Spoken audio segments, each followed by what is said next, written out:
What's interesting to me is that we seem to have landed on this approach of trying to measure customer experience using scores, almost overwhelmingly net promoter score, and have a hyper fixation on optimizing that score. And I think that's a little bit backwards. I saw an example, a little while ago where a retail company had an NPS score in the 50s and was shooting for 60s. And I thought to myself, 50s, that's a very high NPS score. And this business was doing okay commercially, but they certainly weren't crushing it or outperforming the market by any wide margin.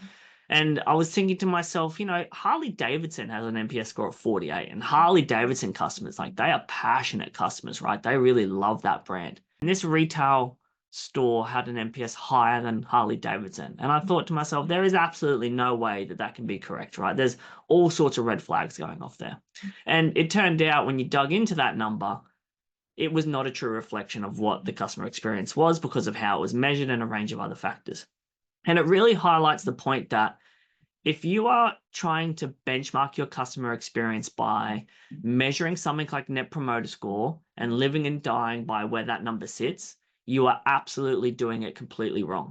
And then layer on top of that, that today, the people that respond to the Net Promoter Score survey, they probably account for at most 5%, probably far less than 5% of your overall customer base. So that means we're basing our operating model on what less than 5% of our overall customer base says. We need to be getting outside of this survey channel and collecting all the different sources of customer feedback that we're getting. They could be online reviews, they could be social media conversations. A big one is the conversations they're having in the support center.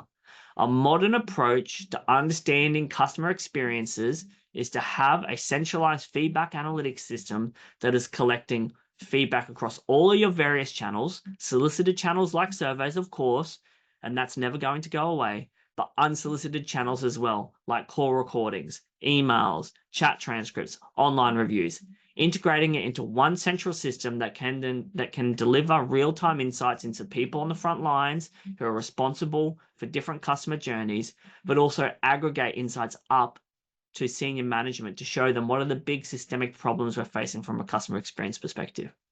If you do this and you do it well, you will improve your customer experience and you will therefore outperform your peers in a market by a significant margin.